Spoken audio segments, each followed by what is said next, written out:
안녕하세요, 진가이버입니다. 어느새 10월도 중순에 접어들면서 아침 저녁으로 제법 쌀쌀함이 느껴지는 시기가 다가왔습니다. 제가 지난 6월 달에 죽어가는 가재발 선인장을 살리는 영상을 올렸었는데 많은 분들의 응원 덕분에 보시는 것처럼 아직은 좀 미흡하지만 그래도 잘 살아났습니다. 오늘 영상에 담을 내용은 바로 이 친구가 주인공인데 이맘때쯤 꽃을 좀 더 풍성하게 보기 위해서 해주어야 되는 작업과 관리법이 있어서 준비를 해보았습니다. 지난 영상에서도 이야기 드렸듯이 가재발 선인장과 개발 선인장은 꽃을 피우는 시기나 모양새 등 조금은 다른 특성을 가지고 있지만 요즘은 개량종도 많고 생육 환경에 따라서 그 시기나 방법이 크게 다르지 않기 때문에 영상에서는 우리에게 좀 친숙한 개발 선인장과 혼용해서 이야기 드리도록 하겠습니다. 그리고 기본 관리법이나 생육 환경 등은 예전 영상에서 설명드렸기 때문에 그 부분에 대해서 좀 더 자세한 내용을 원하시면 예전 영상을 참고하시면 도움이 되실 듯 합니다. 그럼 바로 시작해 보겠습니다. 앞서 언급했듯이 지난번 뿌리가 다 상해서 거의 죽어가는 것을 다시 심어서 자라난 개체가 이렇게 있고, 그리고 또 이것은 그때 잎이 떨어져 나간 것을 갖다가 삽목을 해서 이렇게 뿌리가 내린 개체가 있습니다. 우선 간단하게 이 삽목을 해놓은 개체부터 한번 뽑아서 뿌리가 잘 돋아났는지 보도록 하겠습니다.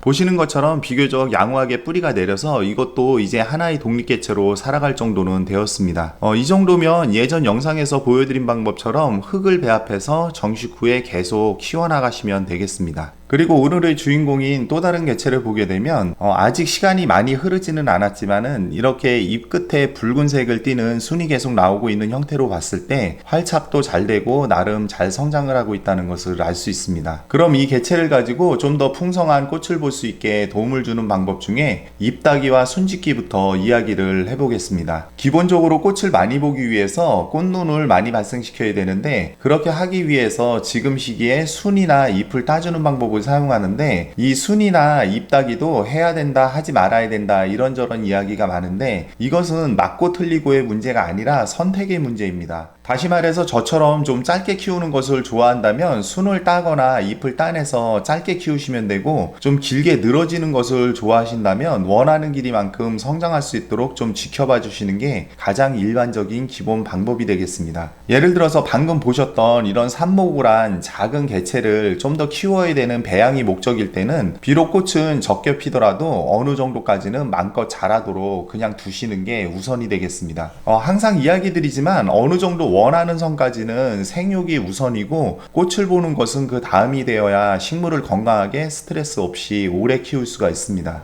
그런데 어느 정도 성장을 했고 꽃을 좀 더 많이 보고 싶은 경우에는 순이나 잎을 따서 그 떼낸 자리에 꽃눈이 더 많이 형성되게 해주는 게 필요합니다. 경험상 이 잎이 꽃이 필 무렵까지 늦게까지 달고 있으면은 이 잎 옆에 꽃눈이 한두 개 정도 생기지만, 이것을 제거해 주게 되면은 그 주변으로 몇 개의 꽃눈이 더 생기는 것을 알 수 있습니다. 이 잎을 따내실 때도 좀 주의를 하셔야 되는 게, 이것을 중간에 가위나 이런 것으로 이런 식으로 잘라서 이 잎에 먼저 있던 부분을 이렇게 남기게 되면은 이것은 안 자른 것과 같은 증상이 나타나기 때문에 그냥 손으로 잡고 돌려서 깔끔하게 따내시는 방법이 효과적입니다. 그래서 이런 식으로 떼어주게 되면은 이 떼어낸 잘려나간 부분에서 꽃눈이 여러 개가 형성되게 됩니다. 그리고 간단하게 이런 식으로 좀 늘어지는 것을 좋아하시고 어느 정도 길이 유지를 원하신다면은 이 끝에 자라난 새순 위주로 따주게 되는데, 참고로 꽃눈이 생성될 이 잎 끝부분은 너무 연약한 잎보다는 좀 묵은 건강하고 통통한 잎에서 꽃눈이 더 많이 생성이 됩니다. 그럼 이것을 작업을 한번 해보도록 하겠습니다.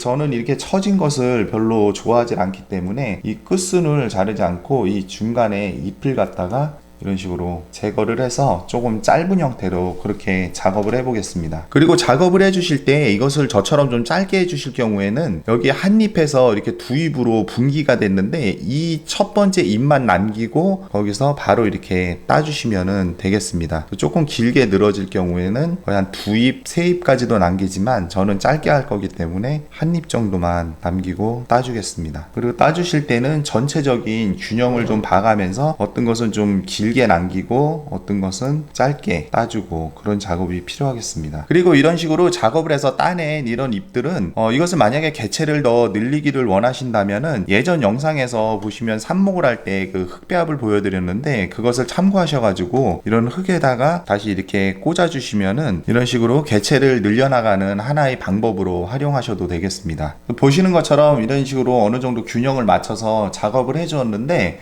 이 작업은 두 가지로 나눠서 볼 수가 있는데 기온이 좀 따뜻할 때 평소에 생육기 때 이렇게 작업을 해주시게 되면은 이 자른 부위에서 잎이 돋아나게 돼서 수영 자체를 좀 더 풍성하게 할 때 평소에 관리 차원에서 해주는 작업이 되고, 지금처럼 기온이 좀 서늘할 때 해주게 되면은 앞으로 기온이 좀 더 떨어지면서 자연스럽게 저온 처리가 이루어지고 화합분화가 돼서 잎이 아닌 꽃눈이 형성이 돼서 꽃이 풍성하게 잘 피게 됩니다. 그런데 만약에 너무 늦은 시기에 작업을 해주게 되면 꽃눈이 형성되어 있는 잎을 따버리는 형상이 되기 때문에 생육 환경을 고려해서 작업을 해주시는데 너무 늦게 작업을 하지 않도록 해주시면 되겠습니다. 그리고 지금처럼 10월 중순쯤에는 따뜻한 거실 실내에 두지 마시고 서늘한 장소나 베란다에 내놓으셔서 10에서 15도씨 정도에서 한 달 정도 두시게 되면은 이게 꽃눈이 생기기 시작합니다. 이것도 너무 저온 상태인 10도씨 이하로 기온이 떨어지는 곳에 두게 되면 오히려 꽃눈 생성이 억제될 수 있기 때문에 그 점도 참고해 두시면 좋을 듯 합니다.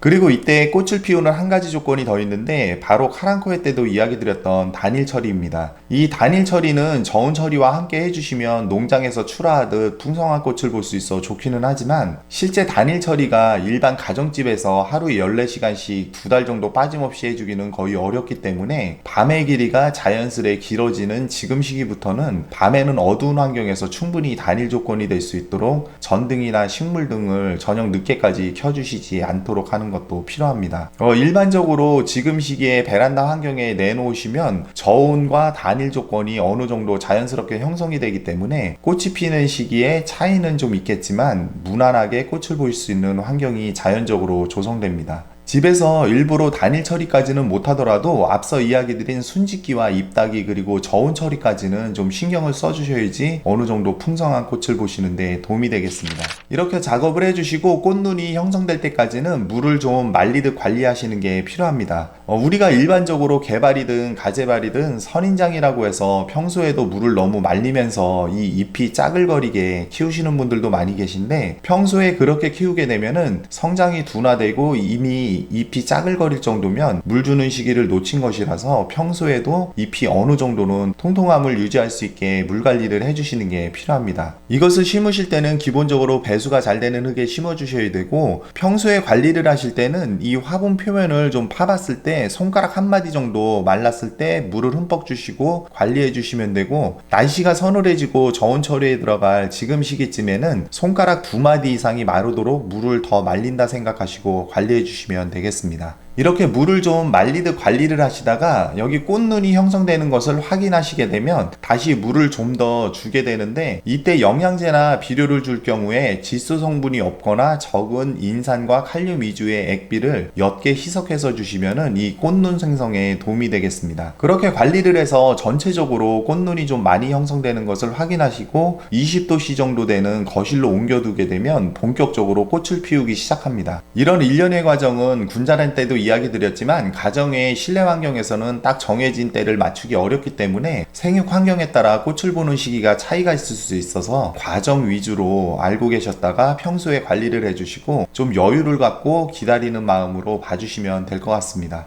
끝으로 빛은 실내 환경에서는 창을 통해 들어오는 빛을 최대한 잘 받는 곳에 두시면 무난하겠습니다. 실내에 들여놓으신 다음에도 꽃을 피는 시기에 물을 너무 말리게 되면 꽃이 제대로 피지 못하고 말라서 떨어지는 경우가 생기기 때문에 물 관리에 신경을 써서 해주셔야 되고, 서늘한 베란다에 그냥 두실 경우에는 꽃이 피는 시기가 좀 더 늦춰져서 봄까지도 꽃을 피울 수 있는 경우가 있으니까 관리에 참고해 주시면 되겠습니다. 그리고 한 가지만 더 이야기 드리자면 개발선인장은 장소를 자주 옮기면은 좋아하지 않는다는 말이 있는데 꼭 개발선인장이라서가 아니라 대부분의 식물이 장소를 옮기는 것을 그렇게 좋아하진 않습니다. 마치 해바라기처럼 빛을 더 보게 해준다고 빛에 따라서 계속 장소를 옮겨 다니는 것은 식물과 사람 모두에게 스트레스입니다. 식물은 웬만하면 한 장소에서 계속 키우는 게 좋고 앞서 언급드린 실내로 들여놓을 때 정도만 옮겨주시면 되겠습니다. 이렇게 해서 오늘은 가재발선인장과 개발선인장의 꽃을 좀 더 풍성하게 피우는 관리법 중에 중요한 몇 가지에 대해서 이야기를 해보았습니다.